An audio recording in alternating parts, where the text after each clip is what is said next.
Hello, this is Ricky Allen, And I'm Kathy Griffith. and welcome to our webinar from our offices in Santa Fe, New Mexico. We're with Sotheby's International Realty here in Santa Fe. In sunny Santa Fe, Ricky. In sunny Santa Fe. And we are excited about this webinar. We're going to talk about many of the things that are unique to Santa Fe. So New Mexico, as you know, is known as the land of enchantment. And Santa Fe specifically, its nickname is the City Different.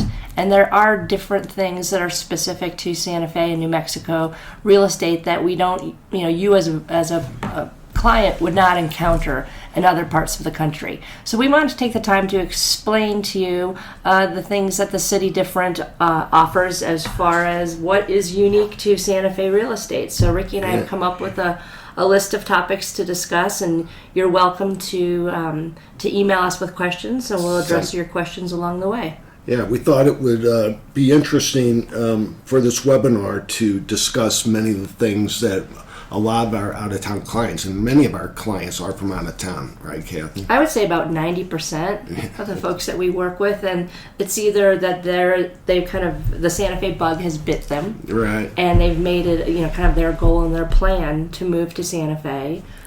Some people, that's their retirement goal. Some people are fortunate enough to have second or third or fourth homes in Santa Fe.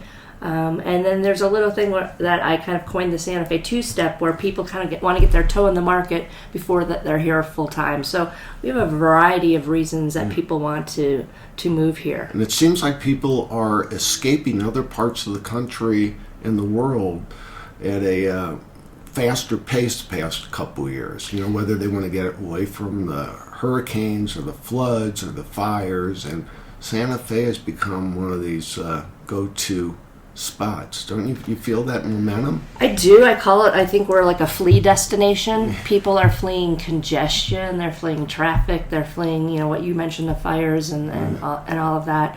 And because Santa Fe is just such a chill place to live. It's just, we don't have a lot of congestion. I tell people moving to Santa Fe will add 10 years onto your life, just because Santa Fe forces you to turn down your inner volume. It's right. like, you're going to be in line at the grocery store 10 people deep. Right. They're not opening another lane. Yeah. You're just going to have to sit there Right. and listen to everyone chat with the grocery clerk, and that's the way it goes. And it's very calming, I think, living here. What I love is when I'm driving down like Cerrillos Road or St. Francis, which to us are congested roads sometimes. Right. And my clients in the back seat, I'll complain about the traffic, and my clients, they might be from LA or the Bay Area or wherever, or Dallas, and they laugh when I complain about the traffic. So, it's so true. We get so spoiled here. And I've lived in the Bay Area, and I've lived in LA, and I've dealt with the commute and traffic, and my parents live about 12 minutes from me. Yeah. And I'm like, I gotta go all the way to Las Campanas. And I'm like, first of all, there's no traffic. Right. It's a beautiful drive, and you've got mountains all around you. Like, it's amazing how quickly Santa Fe just kind of diffuses you, and you get spoiled by living here. And another thing is the weather. Right. It's 4 seasons, yet all 4 seasons are mild, but you do get the 4 seasons. Mm-hmm. The winters here, you can get snow. There are 4 distinct seasons. It's the springs, things green up. But having lived in Boston, it's no winter like Boston. No. The snow doesn't stay around forever in like gray heat, ugly heaps. It melts and or evaporates rather quickly. So it's like, snow, pretty, and then it's gone. Right. In the summers, although we might have a few weeks where it will get into the 90s, there's no humidity, and then at night, cools off. And speaking of that, I know one of the things we wanted to talk in this webinar about was what are some of the things that are different about Santa Fe. And, most homes here don't have air conditioning, although I guess it's fair to say some of the newer, higher-end homes now are putting air conditioning in, as I guess things are heating up. And a lot of our clients come from Texas and the warm weather, and they're just used to air conditioning. Mm-hmm. But it's really not necessary. Yeah. You'd sleep with your windows open and the fans on, and So that aspect of it is nice. And then as far as in addition to the weather, we have 300 plus sunny days a year. So even if when it's winter and it's colder out, the sun's out, and that sun is so intense so that it keeps everything warm. Did you want to talk specifically about how, as brokers, we're different in the state of New Mexico than the process? And yeah, that's a good point, good subject to bring up for those of you that have not purchased a home in Santa Fe or in New Mexico. Most states, and by the way, every state has different real estate commission rules, regulations, and contracts. And I look at a lot of contracts from other states, whether it's because we're dealing with a contingency or for somebody selling a home someplace else or for whatever reason. And every state has a different purchase agreement. And so it's really important that you understand the purchase agreement. And Kathy and I, with our clients, we take a lot of time, especially for those of you that have not purchased a home in New Mexico before, to go through the standard New Mexico Real Estate Commission contract.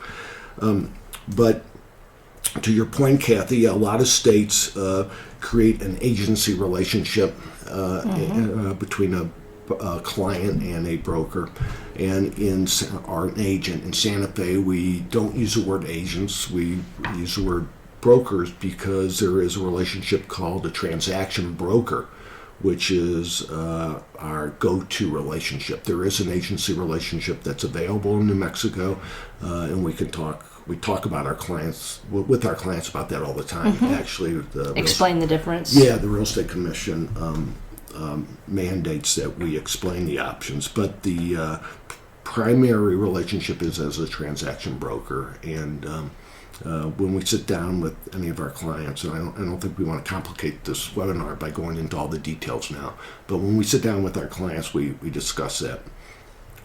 That as a transaction broker, our job is to facilitate the transaction. Yeah. So it's just it's a little different, but that's the part of our broker's duties is to explain that difference and give our clients the options. Yep.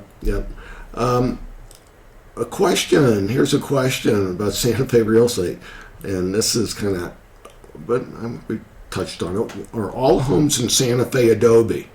And that's something we hear. We get that asked all the time.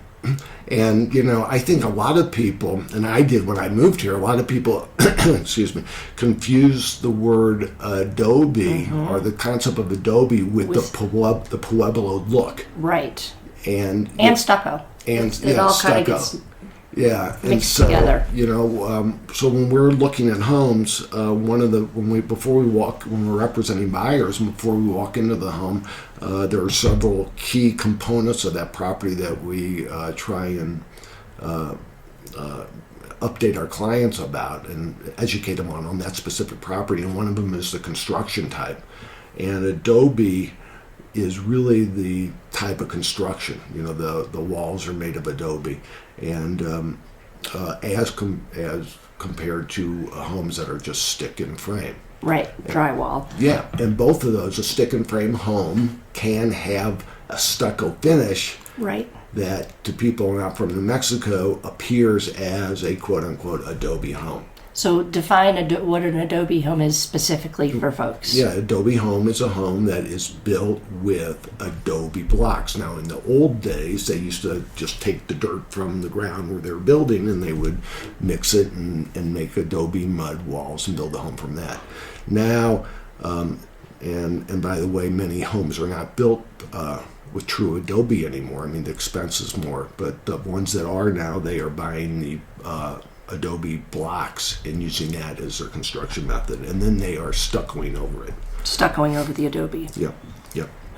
And stucco is something that needs to be maintained at least on every year, every 2 year basis, because it gets hot here and it gets cool, so stucco cracks, just like wood warps. I mean, it's just indicative of the material. Yeah, exactly. It needs to be maintained. I explain to a lot of our clients, I came from the Midwest where we had siding that was painted, and every year we would want to, patch the paint and see what is chipped, and then every 5 or 6 or 7 years, when needed, we would just do a whole new paint job.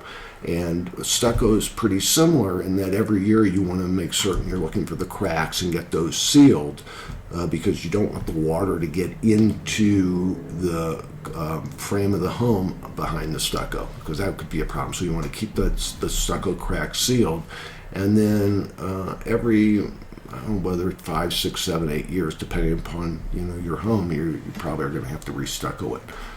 But yes, it needs to be maintained.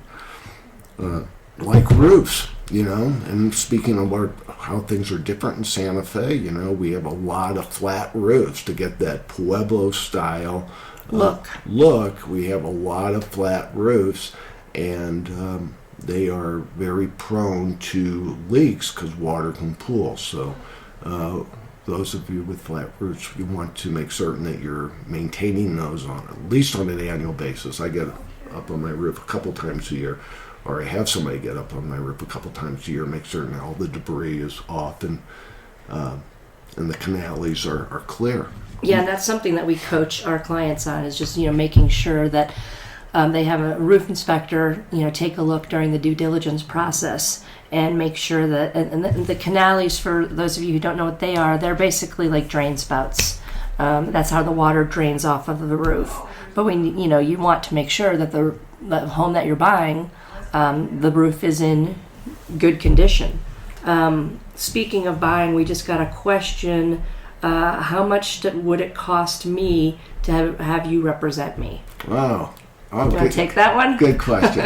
And I'm assuming they mean represent us as buyers. Because we also are listing brokers where we represent sellers. But I think this question was referring to help find a house here. Or help a client find a home here. And the good news is nothing. You get Kathy or I or both of us for nothing. The listing broker and the seller pays the commission, and the seller's broker has an arrangement with the buyer's broker to share that commission with the buyer's broker. So as a buyer, there is no cost to you from a commission standpoint. And yeah, the seller covers that cost, but what you do as a buyer, you do run into as far as costs would be inspections. Oh yeah, yes. I thought you meant as far as representing us. No, right. There's closing costs and inspections, and let's talk about the inspection process. Maybe we talk about what the purchase agreement allows for inspections, because it's all encompassing, right? Mm-hmm. Yeah, and there's some deadlines that we're always assisting with to make certain we don't fall behind on. But the purchase agreement in New Mexico allows the buyer to have any and all inspections, and we do more than encourage it. We almost mandate to our clients that they have certainly a general building inspection. And then what are some of the other inspections that we recommend? There's a general building inspection, and then depending upon the property is, the further inspections. We recommend our clients to engage services if there's a well, a private well or a shared well. Right. That's something that you'd want to inspect. The water pressure, sometimes the water quality, people want to learn about. If the home has a septic system. Yeah. So, there are some more rural properties that have septic, and some that, you aren't really rural. You don't have to get too far out of Santa Fe to run into wells and the septics. I live about 15, 20 minutes from the plaza, and I live with wells and septics. And part of the inspection process is to have the well certainly inspected. And the septic is mandated. There's no choice on the septic getting inspected by the New Mexico Environmental Department mandates that. So we can't close a property without the septic being inspected. And that's something that the seller pays for. Well, it's negotiated, but typically here, the seller pays for it. And then other inspections, again, dependent upon the property itself. You might want to have the sewer lines inspected in some of the older neighborhoods. You know, those pipes Exactly. are old Right. So, and clay. right. So we can get a sewer line scope. Again, with our clients, we have names of all these sort of things, and we'll hold your hand through the whole process. Roofer, we certainly want to get roof inspected, whether it's a flat roof, whether it's a foam roof, a membrane roof, or whatever type, or if it's a metal slope roof. We'll certainly want to get the roofs inspected. Boiler, HVAC, is a big thing here. And even though we are, fairly dry climate, we do encounter mold occasionally, and especially if there's a flat roof and there was a leak, Right. there's sometimes mold, and that can be remediated. It's not a big scary thing. It can be done. And radon testing. Radon. That's Yeah. so there's there's a lot. whole gambit of inspections that we walk our clients. through. We talked about a boiler, but a lot of the subject being what's different in Santa Fe. And you want to talk about radiant heat, in-floor radiant heat. You don't see that a lot in the other parts of the country. No, it's fairly common here, and what radiant in-floor heat is the heating system, based in the floor through, tubes, plumbing tubes. And the nice advantage to that is, you've got warm floors.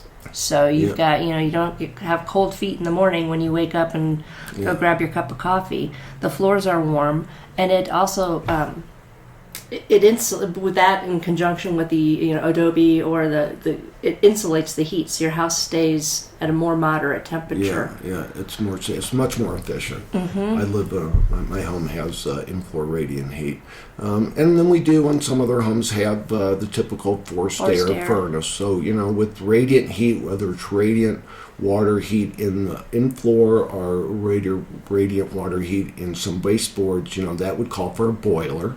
And so we would want a plumber or an HVAC guy to inspect a boiler during the process. If it's a forced air, it's a typical furnace. And then some of the homes, not a majority, but some of the homes do have air conditioning. And it also helps you maintain a consistent temperature in your house. It's not going to immediately get hot a couple hours later like forced air, but it maintains an even temperature. So that was new and different to me, the radiant in-floor heat. Also some architectural elements that as you live here longer, you start to pick up on. They're different here. Right, that you'd never heard of before. It was all Greek to me when I moved here. So there's kivas. Right. What's a kiva? Kiva is a fireplace. So those rounded, cool, charming fireplaces that we all see and know, but those are called kivas. Right, and then there's vigas. Vigas, what are vigas? Vigas are basically like, I harken back to my childhood. They're like Lincoln logs, right? Yeah, They're like Lincoln logs in the ceiling. Big logs going across the ceiling that gives it the Santa Fe look, yes. And sometimes those are complemented with latillas. Go ahead. So latillas are kind of in between the Lincoln logs. You have kind of like little skinny branches, right? That kind of line the ceiling, and it's really a beautiful effect. And in Santa Fe, do not call that thing outside where you put your chair. Don't call it a porch, right? And don't call it a portal either. No. That's a meow wolf. Right. Okay. Right. Those are called the outdoor porches that the guy from St. Louis is referring to. They are called portals here in Santa Fe. Yeah. And sometimes your portal or your vigas will have corbels. Right. It's not champagne. What is it? No, those are those decorative features that are around the vigas and the decorative kind of curly Q woodwork. Yeah, very Santa Fe. And the portals is a big part of Santa Fe living because of the climate. There's tons of days outside that are conducive to outdoor living. So it really expands your square footage, because although it's not really counted. not counted. It's not counted, but it expands the living space. Right. As far as indoor-outdoor living, you spend a lot of time outside on your portal. And coyote fencing. That's a that's a Santa Fe thing, right? That's good New looking. Mexico thing. It's fenced with the wood all seamlessly put together and as a fence, and we get people call that all sorts of things. We call it coyote fencing. Oh, question out of the blue. What are the taxes like in Santa Fe? Okay, great question. Couple things that will help those of you that are curious about taxes, and we get asked that a lot, by the way. And I'm assuming it says what are the taxes like, and I'm assuming they mean the property taxes. The property taxes, number one, can easily be approximated by going to the Santa Fe County Assessor's website. They have a great tax calculator. And if, just Google Santa Fe County Assessor, and you'll find a tax calculator. Easy to use. Yeah, and if you put in the purchase price of a home, or the purchase price of a home, it'll come back and give you and the address. It'll give you an approximate tax number, just to get you in the neighborhood. Just to get you in the ballpark, its taxes are about $7,200 or so per million. So that will get you close. So $1 million home would be, figure 7,200. Now it could be a little bit less or more depending upon the specific school district and where it is. But that's roughly what the taxes are in Santa Fe. And taxes here are paid in arrears. 2020, you're paying your 2019 taxes. Like many states are like that. What else, Kathy, different about Santa Fe?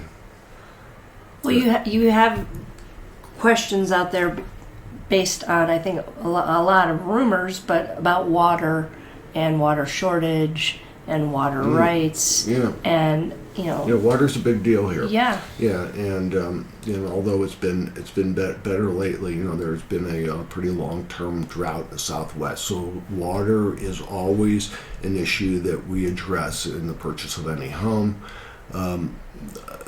We talked about wells earlier in this webinar, but primarily water sources are either city water or a well. I say primarily because there are instances where there are community water systems. I'm working on a closing right now that's deals with a community water system, and some of the really weird off-grid homes may have water trucked in, but that's very, very unusual, and that's out there. But primarily here in Santa Fe, in the surrounding areas, we're dealing with either city water or well water. And when we do our due diligence on water, if it's well water, and Kathy, you mentioned this earlier in the webinar, we certainly can get the well inspected, and we will certainly get the well permits that are required by the Office of State Engineer in New Mexico.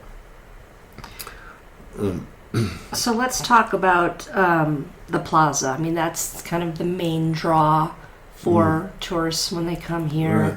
And it's beautiful. It's surrounded by museums and restaurants, and there's a lot to do. And the plaza is kind of the epicenter of Santa Fe, and everything's kind of measured by how far you are to the plaza. When people ask about certain properties and where they are, seems like the gold standard is asking how far from the plaza. Right. Can you walk to the plaza? Right. Yeah. And sometimes we use the word downtown, which is a little chuckle, because downtown Santa Fe is what is like the highest building, like 3 stories or something. There ain't no skyscrapers. Right. So a lot of times people will use the word downtown, and it basically means the plaza and maybe the surrounding radius of several blocks. Yeah, and that would be like the historic East Side, South Capitol neighborhoods. Yeah. A lot of times that neighborhood is defined by the elementary school that's there, Wood Gormley, which is where my daughter's a 4th grader. But let's talk about the different neighborhoods, because I think that's one thing that's really important, because so often people only come here as a tourist and only experience the plaza. And what you and I like to do is, kind of take them to all the different areas Yeah, around Santa yeah, you're Fe. really good at that, Kathy. I know that you're. Thanks. No, I mean you. With all of our clients from out of town, you always try to focus first on the different areas and neighborhoods before you get caught up in specific homes. I think that's important Yeah. because, I mean, you will find the house somewhere. I think right. what's important to connect You know, with the first. home in each of the areas. Right. But lots of times buyers are sending us a list of homes that are only in one area, and we almost have to force them to at least look at these other areas. Right. Before you make your Especially, decision. yeah, nowadays with Zillow, Yeah. I mean, they're seeing the first time anyone sees a home is on Zillow. It's Right. not pulling up, into the driveway. So you're right. A lot of times people do have lists, and we definitely appreciate that. But if they're going to be all in one area, that we want them to at least explore the other different neighborhoods and areas. And I tell people it's like trying on a jacket. You keep putting one on and putting one on. All of a sudden, you're like, I rock this one. So I think that's a important approach.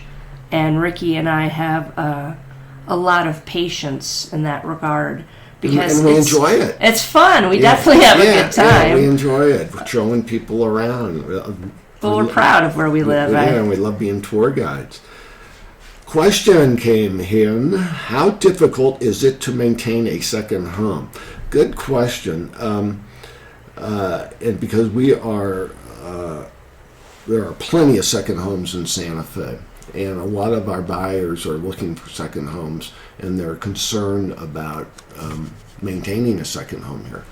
And I'll start this, Kathy, and then jump in. But there are tons of very qualified property managers in Santa Fe, and so if you just wanted to make it very easy on yourself, and there certainly is a cost to it, but if you wanted to hire a property manager to take care of everything, from checking on the inside to all the gardening to the landscaping to everything, you could do that. And then from there you can downsize it to whatever fits you. I have some clients that just pay someone to come check on their home every week or two.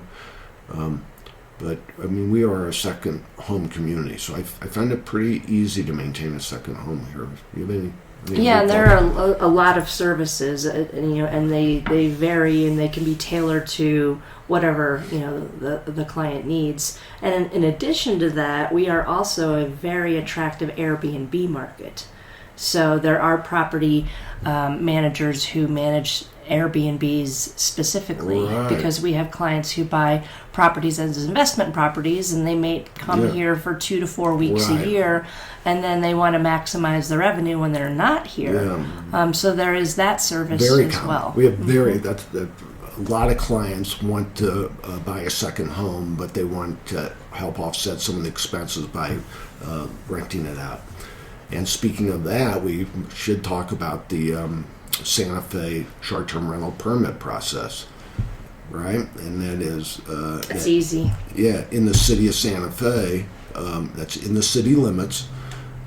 Santa Fe, if you are planning on renting out, whether it's yourself or a property manager or Airbnb or vacation rental or VRBO or any method you choose, you have to get a short-term rental permit from the city of Santa Fe. That's for any rentals less than 30 days. And it's certainly not impossible. It's not difficult, but I mean, the city does mandate that you get that, and they do an inspection, and we can help you with that process or put you in touch with the right person at the city to handle that. Well, I see I have no other questions that are on the board here. I think we've touched on a lot for this webinar about why things are different in Santa Fe. And how we can help you. Yeah, Kathy and I would love to assist you. We feel free to pick up the phone and call us at any time. Email us, text us. We're very, very hands-on, very responsive. And we are one of the top broker teams in town, and we believe that's because of the relationships we build with our clients, and then them referring us to, because they did have such a good experience with us, them referring us to their friends and family. Right. Yep. So we would be happy to assist you if when you come to Santa Fe. Our contact information's on the screen. And if you have any other questions, feel free to submit them, and then we'll get back to you via email. Thank you. Thank you. Come see us in the City Different.